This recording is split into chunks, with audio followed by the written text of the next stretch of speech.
All right, welcome to the Multifamily Women podcast. I'm your host, Carrie Antrim. I want to talk to you today about how, there's a moment in a lot of careers where a leader who's doing everything right seemingly gets looked over. She's showing up on time, she's building the team, she's hitting the numbers, doing everything right, but then somebody else gets that promotion. And the leader that I have here in studio with me today is going to talk about that exact moment, what that feels like, how to move through it, and just how to keep going after that happens. She's one of the most senior women in this industry. And there was a point in her career where she almost did not get the role that she had earned and worked for. So today she's going to walk us through the three things that she was missing and what changed when she figured them out. So today I'm really excited to welcome Vickie Rodgers, Senior Vice President of Cox Communities. Vickie, welcome to the show. Thank you, Mary. It's so nice to have you. Yeah, it's so nice to have you here in Arizona. Thanks for flying into the studio. Yeah, absolutely. Yeah. So listen, let's get started. I want, beyond what it says on your resume or your business card, tell us a little bit about what you do, on the daily, what your life looks like right now, and how that relates to multifamily.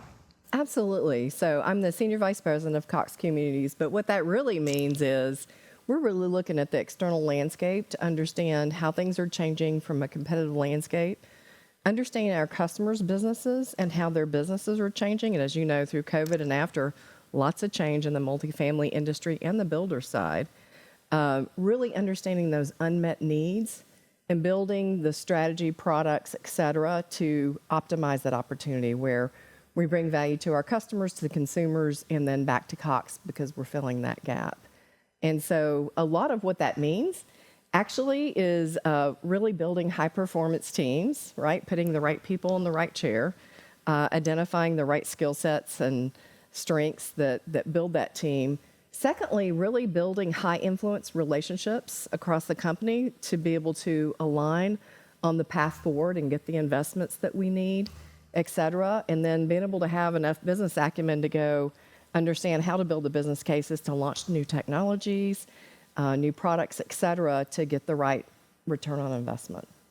I find it so interesting that you led with building the right teams, because when you think of a company like Cox Communications, you think technology and infrastructure, I mean, things beyond even my comprehension, but the fact that you're leading with people first is so impactful. Absolutely. If you think about it, technology changes all the time, and at some point, technology's technology. Right. The difference is the leadership of the teams, what they bring to the table, how they take it to the next level, and the synergy amongst the team. Yeah, absolutely. And I know that you are deeply invested in women and helping women advance and feel empowered and get that promotion, that I kind of teased in the opener. What led that passion for you? What sparked that? Well, it's interesting when you go all the way back. When I was about 20 years old, I was working as a receptionist making $7 an hour for Yale Forklift dealership. And there was this gentleman that was in sales that would come up and flirt with me every day. And I had grown up very conservative family, Christian school, et cetera. And the things he would say to me every day, I just dreaded it, right? Because he was over the top, the flirtation, et cetera. And one day, his paycheck fell out of the envelope. That was back when paychecks were manual, right? Uh-huh. And I realized he was making like 12 times more than I was, and I was in shock. And the first thing that went through my head is, I'm smarter than he is. Uh-huh. I could do his job. And so what I did from that very beginning was, just made a different decision. Hey, I'm going to change my path. And to do that, I have to have a written career plan.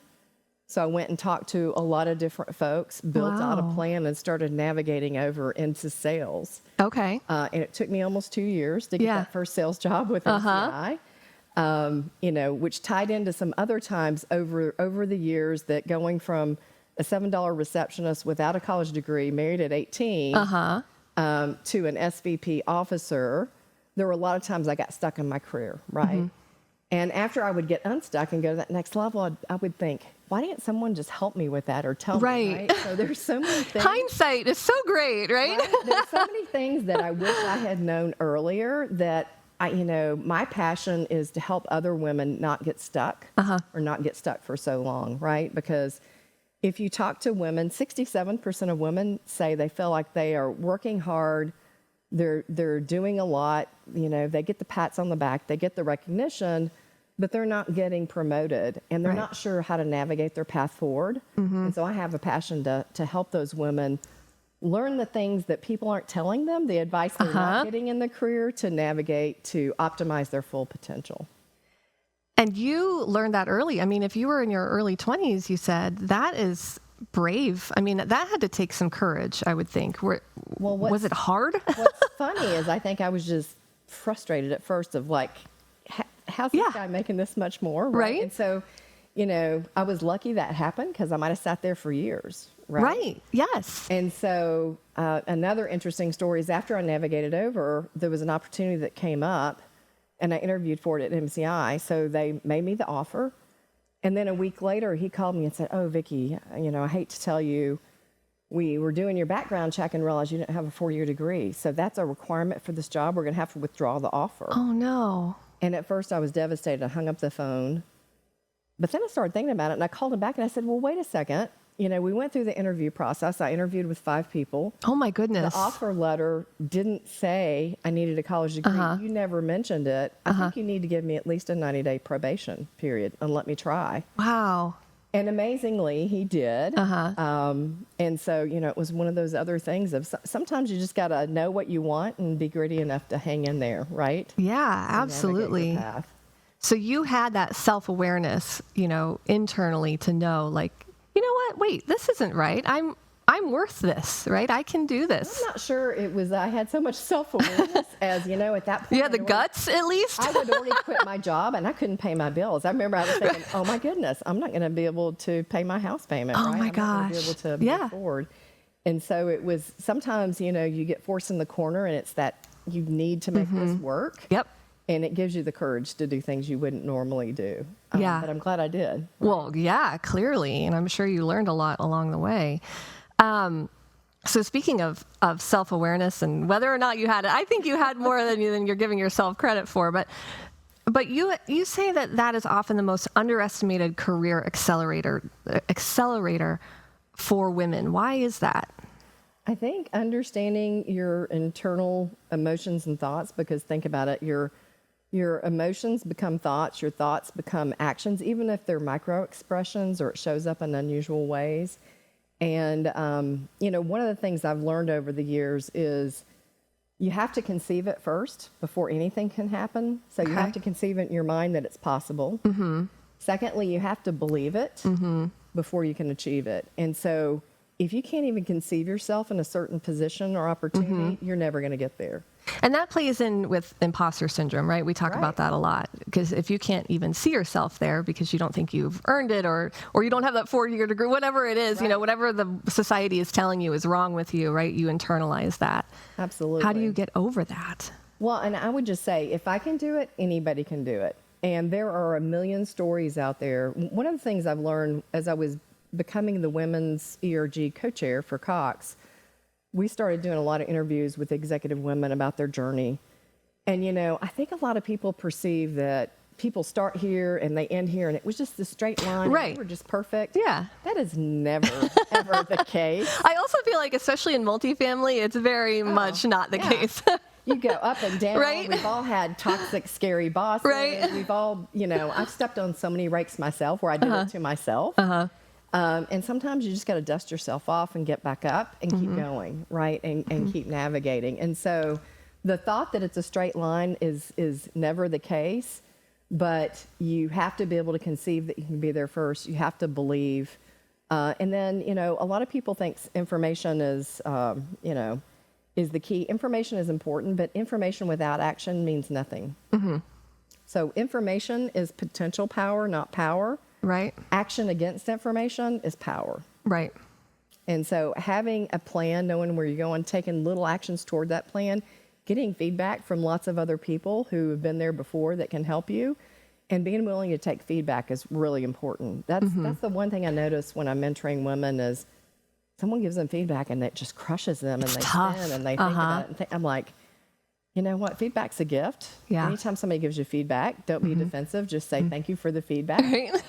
You don't have to take it. You don't have to believe it, but it's better to get it and know what people think than not know. Yes. That's hard. That's a hard pill to swallow, I think, because, there's been plenty of times where you get feedback and then you sit in your car and cry for 20 minutes from that feedback, right? So getting over that and just being like, oh, yes, okay, well. Well, and knowing that that's one of the ways that you work, I'm always going to ask for feedback, right? The more you do it, the more you take it as just data points and information. Yeah.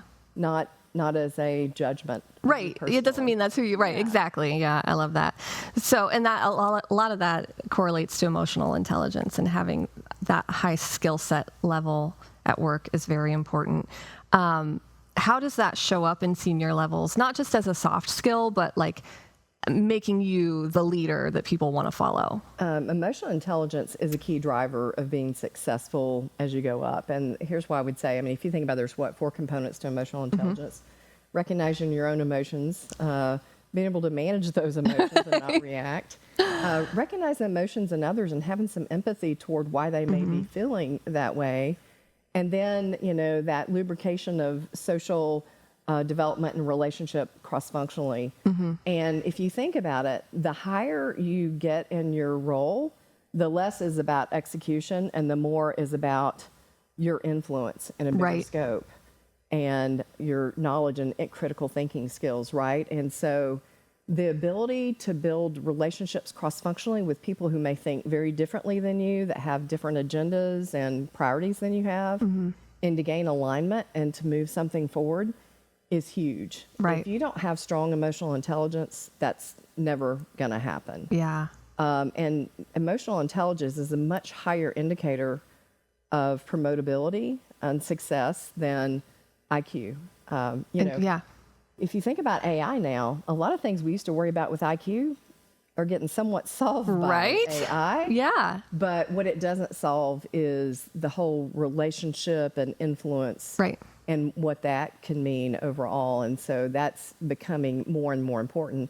And I can't think of a succession planning session I've been in or a talent management meeting we've had where we've talked about talent director and up, where either EQ was what made the difference of them being seen as highly promotable, or EQ stopped them from being in that pool of people we were going to spend more money on because they had some triggers or lids that were just causing them not to be part of that set. Wow. And so it's a big driver in those conversations. And now, if you're giving feedback to someone, is that kind of how you're framing it? Do you tie that in when you're doing this with your employees?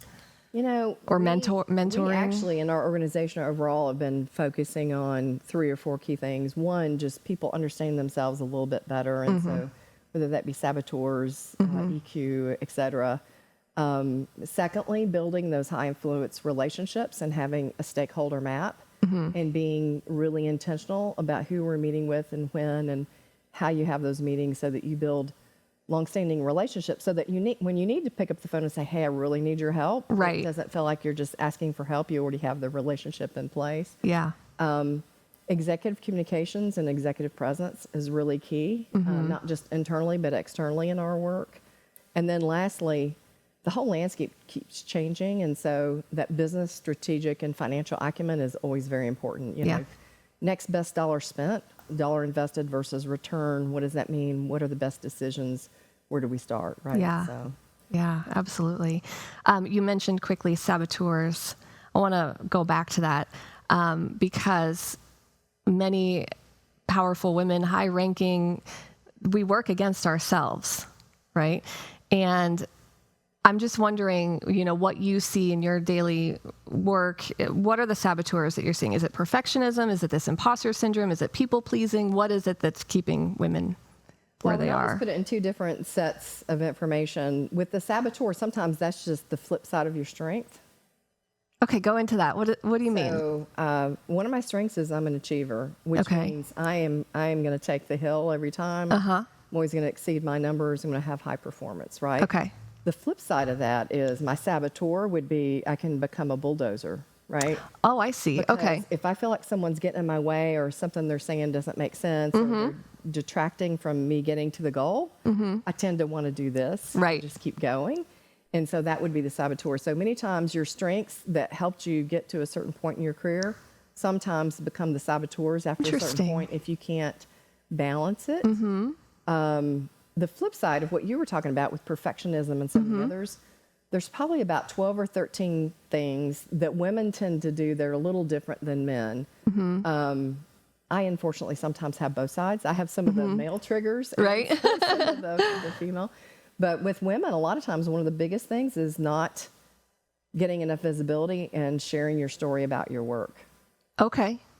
And Yeah. if you watch women at work, and we're taught this, right, socially, don't brag. Right. Be Be a humble. good team Keep your head player, down. Be humble. The problem is if no one knows anything about your work, including your own boss, then you're not going to get merchandised appropriately. And there's a theory out there called pie theory, which was a professor years ago. And what it says is if you look at when people get promoted, most people think performance is 70, 80% of it. It's actually about 10%. Wow. 40% is image or brand, your Okay. internal brand, what you're perceived as. Right. And the majority of it is actually exposure. Wow. Because people don't advocate for people that they don't know what impact their work has had.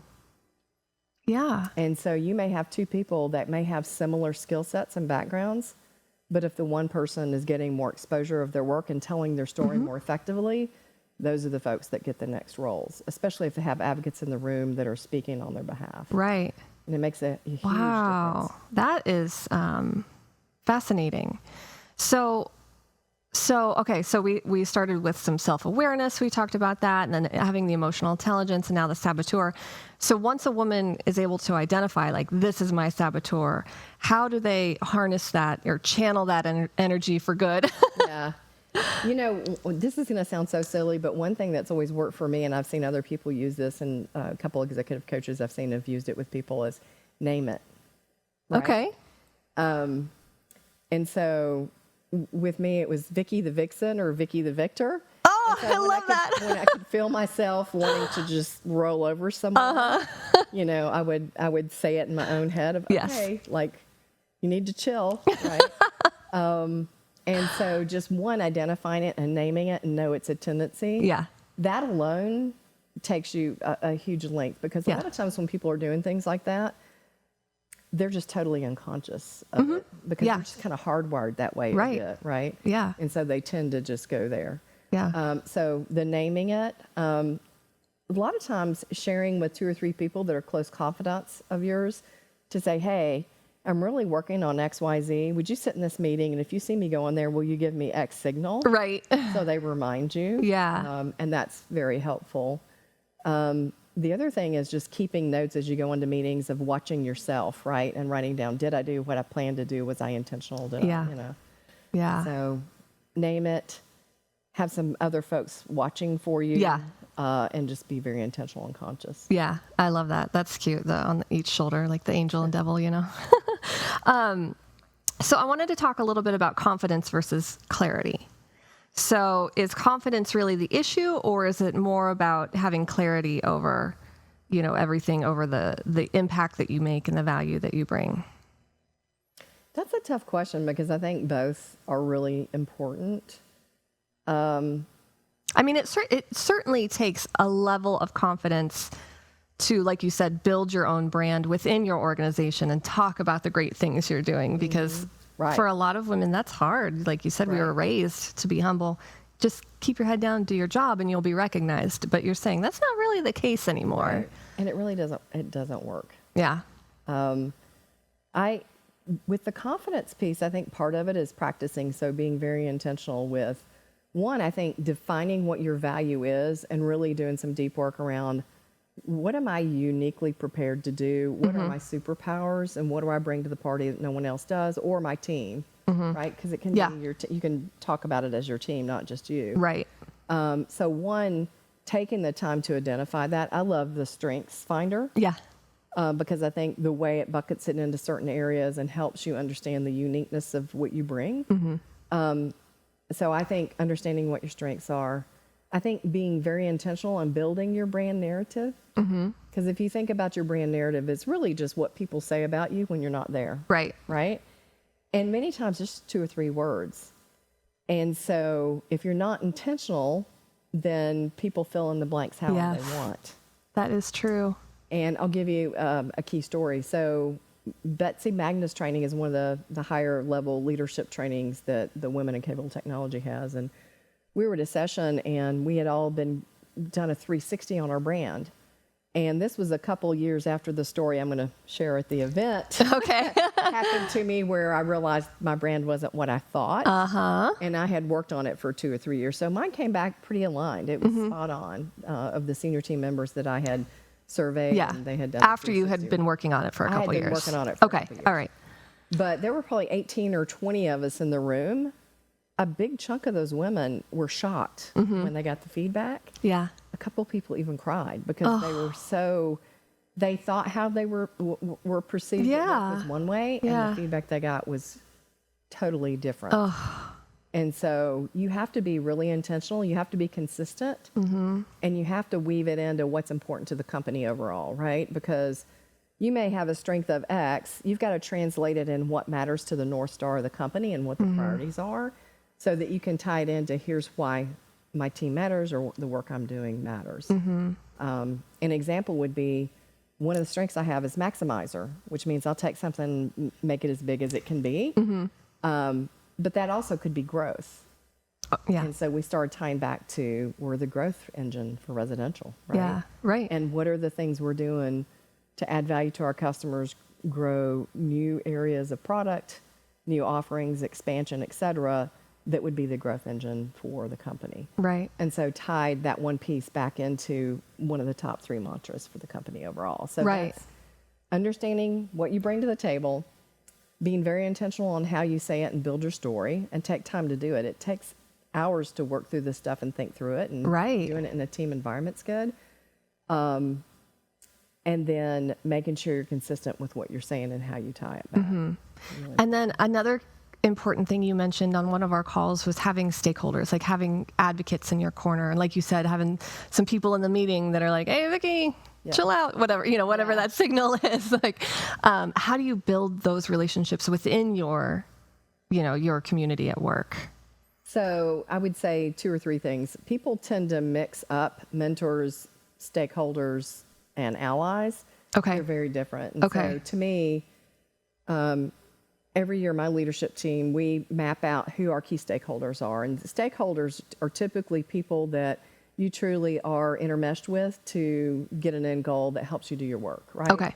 And so, we've got responsibility for new build and multifamily. And so outside plant and construction is a key stakeholder of ours, right? And so who are the key people each one of us is meeting with on a monthly basis, having one-on-ones, having staff meetings, standing meetings that we're very connected. We know what's important to them. They know what's important to us, and we're winning together, right? So those are stakeholders. Okay. And so, you may want to think about that, whether it be in your marketing team, your finance team, your operations team, whatever those key stakeholders are, they help you get your work done more effectively. Okay. Mentors are someone who's giving you advice behind closed doors, right? The one mistake I see women make a lot of times with mentors is they go find a buddy that's their level. And it's nice and they enjoy it. Right. But they're not getting as much as they could. Right. It's more like a girlfriend, right? It is more like a girlfriend. Yeah. And sometimes they get bad advice from them. It's better to go up a couple levels into a couple organizations that you're interested in being in long term, so that you get a different level of feedback and advice. Yes. That makes sense. If you're going to someone who's, levels ahead of you, where you aspire to be, that makes perfect sense. And, people are afraid to make those calls, but most people want to help other people. Yeah. And they're very willing to meet. It may take a minute to get on the calendar. Right. But usually matter of fact, they're usually flattered, right? Yeah. Which is so funny because, thinking of someone at a lower level, that could be so intimidating. Someone calling you and being like, Vickie, could we have lunch maybe? That is very intimidating. But you expect it, and it's really not a big deal. And most people are more than willing to do it. Like I said, it may take a minute to get on the calendar because things may be booked out. Of course. Most people want to do that. Yeah. The toughest one, I think, is building advocates. And a mentor you can kind of pick and select, and stakeholders are kind of a given. Right. Advocates you build over time, and you have to do it through credibility. And so many times with the advocates, I think that's the toughest relationship for people to make those first calls on and have the consistency with. And, one way to do that is just say, hey, I'm reaching out to you because, I'm working on X project that's important to the company. With your background and some of your perspective, I think you can give me some guidance and thoughts that maybe I wouldn't come up with on my own. Would it be okay if I booked, an hour, in May to talk to you about this? Okay. And then after you make the first meeting, now one, be ready, right? Right. To have Of a course. meaningful discussion. But then ask them, hey, would it be okay if every 4 to 6 weeks we got together and talked about this? And very unusual for somebody to say no. Most likely they're going to say yes. And what happens is over time, you gain rapport. You get to know them Right. personally. They get to know you. They get to see how your critical thinking is, how you're making decisions. Part of it's just asking them good questions. Right. Hey, here's how I'm thinking about this. Am I thinking about this right? Is there something else should consider? What are the risks that you see, right? Yeah. So just asking good questions. Yeah. And just that exposure. And then at a later point, when you are in that room and they're talking about talent, the name comes up, right? And they feel comfortable advocating for you. Right. Because, we all want to think it's all scientific and precise on how we get measured. It's not. Yeah. There's a lot of subjectivity to it. Yeah. And so if you're tied to the right people, it helps you a lot in those conversations. Yeah. Well, and then that advocate has kind of skin in the game too, because they've helped you build something, or they have provided you this information to help you advance. So they want to see you do well, Right. because some of it's directly from them, right? Absolutely. And it's interesting to me. There have been a couple of people who I've seen come up in those conversations, but I didn't know it was going to come up. And so I wasn't fully prepared. But even their own boss may not step in for them, right? Right. Or anybody in their line. And you're like, I've seen some good things, but is there something they know that I don't know? And so you hesitate a little bit, right? Yeah. Because you want to feel pretty comfortable with whoever you're advocating Of for. course. It's political Of capital, course. capital. Yeah, absolutely. And so how does that all combine with networking? Because networking is totally different, right? And maybe it's just because as I get older, I'm like, if I'm networking with a purpose. Okay. I don't network to network because I see a lot of women wear themselves out, going all over town. Oh, yeah. Meeting with all these social Yes. groups, having drinks, doing this, and I'm not sure it matters at all. If I'm going to network, I'm going to network with a purpose. There's Okay. certain people I'm trying to connect with. There's certain information I want to share. And I also think it's personality, right? I would rather be in a one-on-one setting or a small group setting than a group of 100 people I don't know where I'm, trying to work the room. And so Yeah. I think the networking goes back to building stakeholders, allies, advocates, and mentors versus randomly meeting people. Right. In some staged events. Yeah. No, that can definitely be exhausting. I like that you go with a purpose. You know exactly what you want to accomplish. And then it tells you if it's going to be worth your time or not. Purpose may be that I need a group of ladies that I enjoy being around. And that's Right. fine too. Yeah. But just know that that's your intention. Right. Yeah. And your purpose. 'Cause Yeah. I think that's important too. Just to be able to laugh about things that have happened at work. Or Oh, yes. Well, that always helps. Right. That's where the girlfriends come in handy. Okay, so let's talk about, you mentioned in one of our pre-calls, power mapping. And what does it mean to build relationships up, across, and beyond? And where do women tend to overinvest or underinvest? What I found is a lot of women tend to build their networks either at their level or below their level. Okay. And they might be able to get some stuff done with that because if you know the guy who does the billing changes or whatever, right, you might be able to get something done. But the reality is you need to manage that upward so that if you need to influence a really big change, and I'll give you an example. We had been looking at some products to pre-enable broadband for a bit, but we didn't have the business case done. We didn't have financial approval. We didn't have the product completed. And then COVID hit, right? And then there's fear of crossing threshold and people getting sick and things happening. Based on some relationships that I'd already built at a pretty high level, I went to 3 or 4 key people at an EVP level and said, look, here's the situation. Here's the impact to our builders and our customers.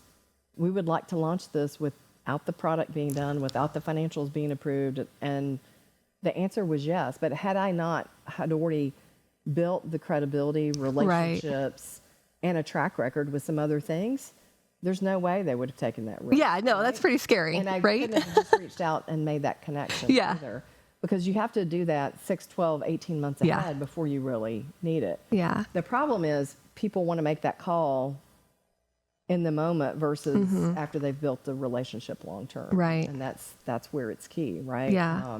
And that's where all your hard work came in from before, with your advocates and your stakeholders and building all that, Absolutely. the purposeful networking and all of that. And it's not that glamorous, right? It's the preparing and meeting once a month and doing that for a long term. And it takes a while before you see the payoff, although you do get a lot of great advice if you ask good questions and you meet with the right people. And there is some enrichment to it. So. Yeah, that's great.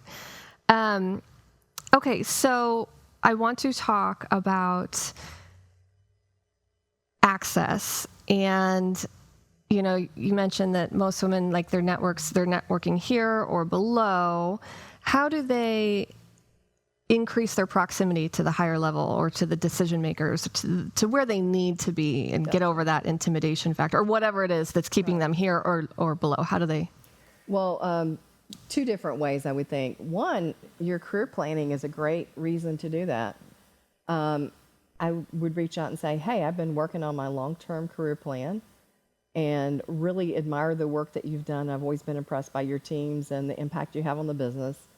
Would you mind sitting down with me and letting me share with you what I'm thinking about and get your feedback and advice? Now, is this someone within the organization or just anyone else? In the organization, I'm talking use that to go 2 or 3 levels up and across. Okay. So I would use that to get to people I'm not in front of right now. Got it. Okay. Yeah. So that's one, because almost no one says no to that. Right. People always love to give advice about careers. Oh, yes. Right. And tell you their stories. Yeah. And all that. Yeah. The second way is what I'd mentioned earlier is, hey, I'm working on this new project. As you know, with A, B, and C being our priority as a company, I think this has potential for a lot of impact. I've always admired what you've done with X, Y, Z. Would you mind sitting down with me and me sharing what we're doing and get your feedback and guidance and support? Most people are going to say yes. Again, it may take a little bit to get on the calendar. Yeah. But after you get in there once, it's much easier to go ongoing. And then you just say, would it be okay if we met every 6 weeks to just do a quick connect and update each other? Yeah. And most people are going to say yes. And if you have somebody who says no, move on. Right. Right? Yeah. Go to There's the next person. plenty of other fish in the sea. Right. What about for women who maybe work in smaller organizations where there aren't many levels? How would they, if they don't feel like there is someone that they could go to? I would do the same. Matter of fact, to me, a smaller org, I would go right to the top. To the top. But, well, you tell me if someone's in your org, right? Right. And they're trying to make a bigger connection. Let's say there's 30 or 50 people. If they reached out to you and said they wanted to talk about their career plan, would you meet with them? I would be honored. Absolutely. I would love that. Yeah. Yeah, I'd be happy to. So I don't think the size of the organization matters so much. I think it's sometimes a little bit easier in a bigger organization because you can have multiple people advocating and you can have multiple people behind the scenes that are your cheerleaders and want you to do well. Yeah. But I think it works in any size organization. Okay.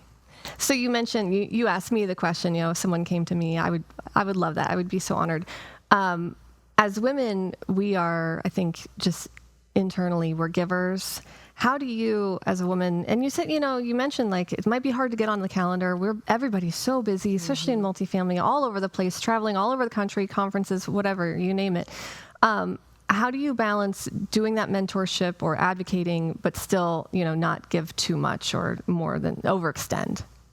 It's pretty amazing. I mean, a lot of people don't ask for it. And so usually you can manage, or if you feel like you're too overwhelmed, get them with someone else, right? That can add a lot of value to. And what I would say is the flip side of that, I think what women tend to do is too much of the work around the office or in the corporation that doesn't get the points, if that makes sense. And so they end up taking a lot of event planning and this, that, and the other that,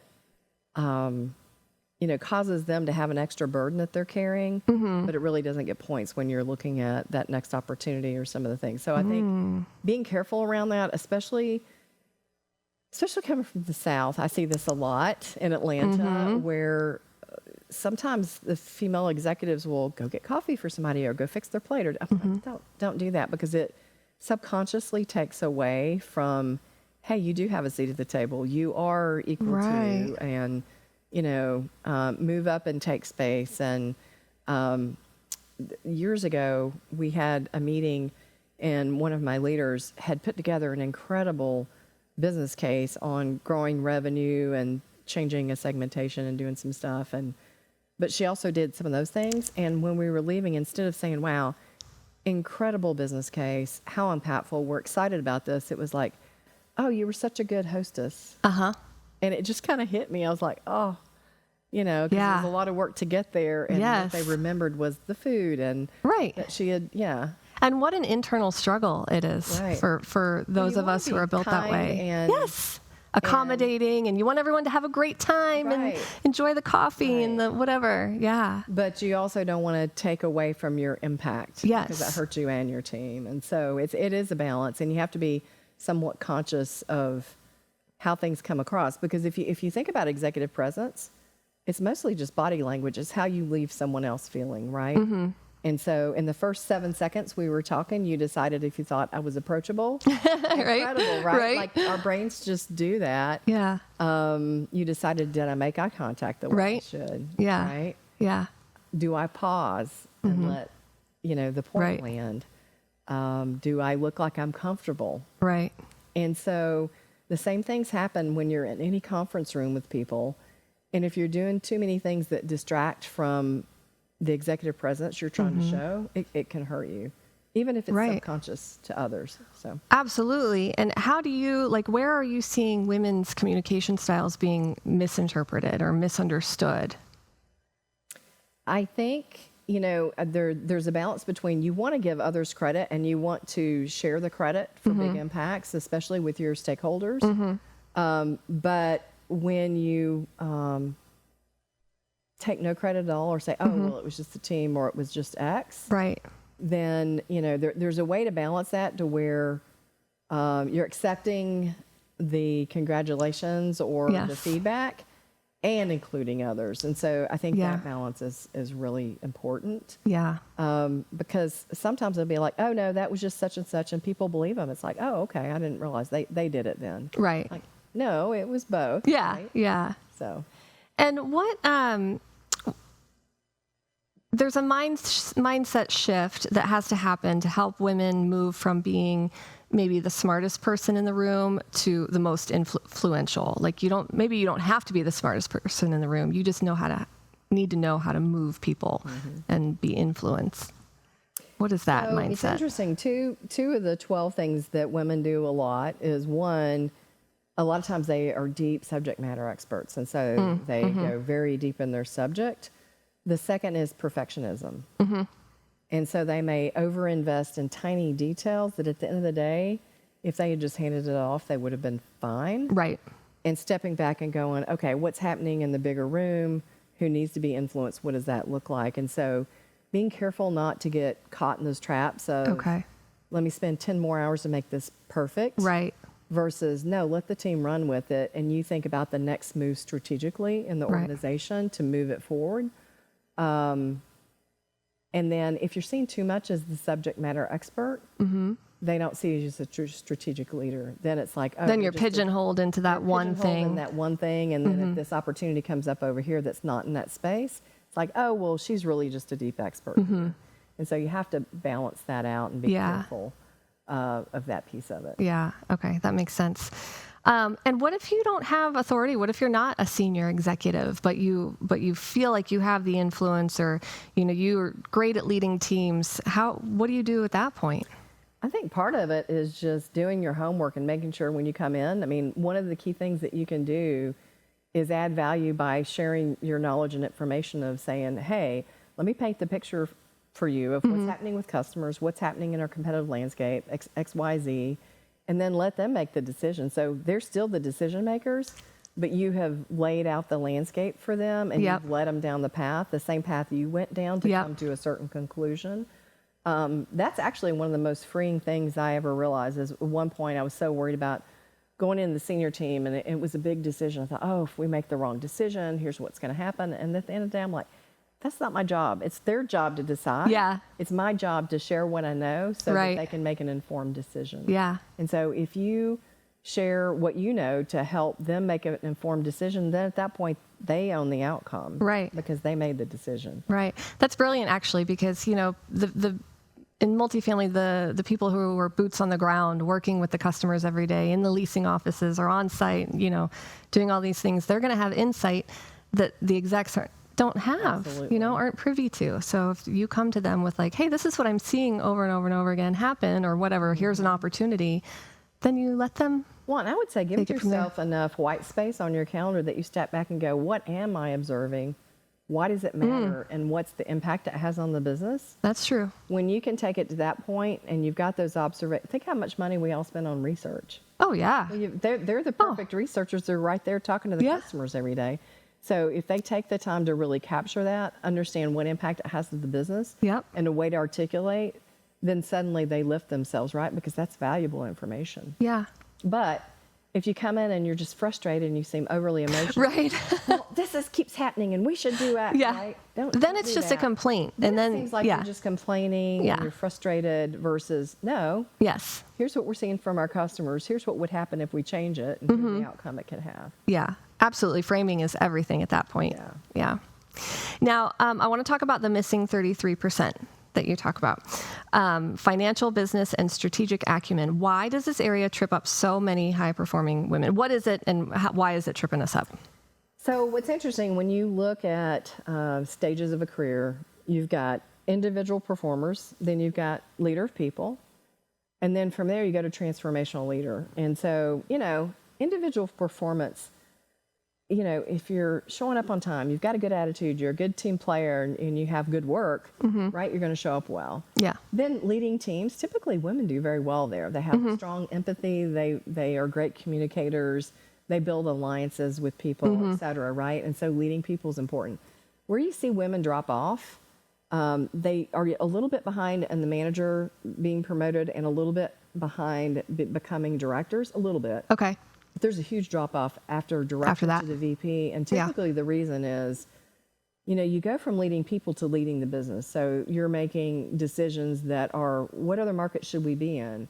What's a competitors doing? What products do we need that we don't have? Yeah. What is the investment versus the return? How long will it take us to get up? So if you don't have that last piece, you can only go so far, because to lead the business, you need that. Right. And, it was one of the things for me, I shared with you earlier, I didn't go to college. Right. So financial stuff and some of the business cases were very intimidating for me. And at one point I realized if I don't dig in and learn this and figure it out, I'm not going to the next level. Even if you did go to college, those things are still very intimidating.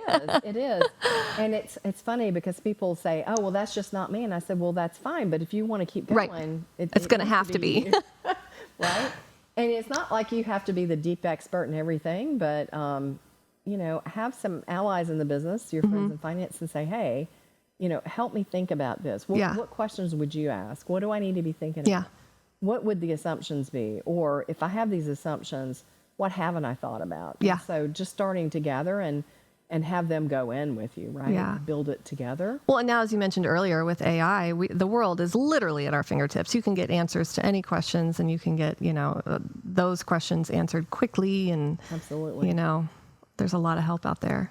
Sometimes, though, even with that, knowing how it gets done inside of a company might be different. So For sure. what are the typical processes? How do they like to hear it?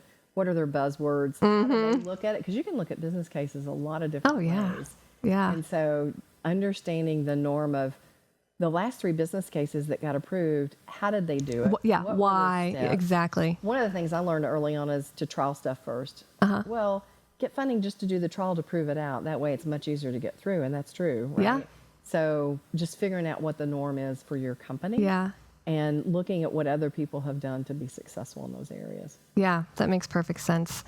So if a woman masters this 33%, it could materially change the trajectory of their entire career. Absolutely. are there certain questions she should be asking in every meeting, or, what's the most important I would think thing? just digging in to learn more. And so Okay. if I were in those roles, so again, I said director, it's a little bit different, but it's close. Mm-hmm. When you go to VP, only 30% of VPs are women. Okay. SVP is only 30. CEO, it's less than 10%, I think, Wow. now, or around Mm-hmm. 10. So there is a huge drop off. Yeah. One of the things is just being curious. Mm-hmm. Go meet the strategy people and say, hey, from your perspective, what are the things that we need to be thinking about over the next 5 to 10 years? Mm-hmm. What are our biggest risks in the business? What do you see happening from a regulatory perspective? Go meet with your key finance people a couple levels up and say, when you look at the business, what do you think are the most important key business measures you're using and why? Mm-hmm. What are the biggest risks for us? Like, just start asking Those other are smart people questions. who have those areas, deeper questions. Go ask your boss's boss, say, hey, would you mind me? I'm trying to work on my business acumen. Yeah. Would you mind me asking you, what do you think are some of the most important business areas or key business activities we have and why? What do you think about customer experience and what's happening there? Just ask questions. That's probably the best way. Yeah. And you will learn so much from asking questions of those different business leaders. One of the things I think how I learn most of my business acumen is asking good questions of my customers. So I shared with you, I got the MCI job. And so one of the things I learned really quickly, I thought, oh, I've got this 90-day probation. If I don't do well soon, I'm not going to be here. Right. And so I went and figured out what the best sellers were doing, and they just had more appointments, more proposals, and more sales. So I'm like, okay, I need more. Okay. I need more appointments. And so I started just 3 hours a day calling for appointments. Well, the more business people you meet with, customers, you ask them good questions, you learn so much about business. Oh, that's how they think about it. Here's why they're doing that. Great question is, over the next 3 to 5 years, what are our number 3 and 4 priorities and why? Yeah. What's driving that? Right. Why is it so important? What are some of the risks of us not getting there and why? What could stop us? Yeah. Right? Just asking really, really good questions. Yeah. Well, not only is that making you smarter and, more in tune to what's happening in the entire business, but when you're doing that internally, as you said, with the different leaders You get to know people. You get to know people, and it signals to me, as an executive, if I see someone doing that, I'm like, well, this woman really wants to know, like, she's Right, really I wanna learn. invested. Right. Love that. That shows, because there are the people that just want to show up every day, do a good job, go home. That's fine. Right. There's a place for that. And then there's the ones that want to learn and invest in their own growth and move up. And if I see that as a leader, I'm like, yes, Right. that's amazing. Signals. And people don't realize this, but you're interviewing for the next job every day, right? Right. So signals like that where you're trying to learn and grow, you're building relationships cross-functionally, looking at the big picture versus your own area. So this is one thing I see a lot at that director level. It's all about what do I want and what I'm trying to accomplish versus, okay, what's the best thing for the company overall and what are the puts and takes across the organization for making this happen? Right. And are we making the right bigger decision? Right. Yeah. And so looking at that, that's one thing. But now there's so much online now. Oh, yeah. Anything you want to learn, there's podcasts, there's books, there's interviews that you can go see. There's so many articles. I think about what you guys do. You put out a lot of great information. Right? People can go read it, watch things online, come to events, right? Go to industry events, read industry trade magazines. There's all the certifications. We have a change management certification, which a lot of women are enrolled in and are showing interest. I think that's great. You really have the ability to take control of your own career path, I think, at this point. You just got to go take action. Right. And that goes back to the very beginning of our podcast where you have to be aware of what you want and be able to see it, which is hard. Right. Sometimes that's hard to do. So I think that it comes full circle. Absolutely. What you said. Well, we're coming up on our time. Is there anything we didn't talk about that we should have, or any final thoughts? You're going to be at the Women's Summit. I'm very excited about that. And so we didn't spoil anything that you're going to talk about there. This is kind of like, everything we touched on could be its own podcast, really, right? So this was just kind of a high-level overview of everything. But what else do we need to know? Any final thoughts? I would land back at where we began, right?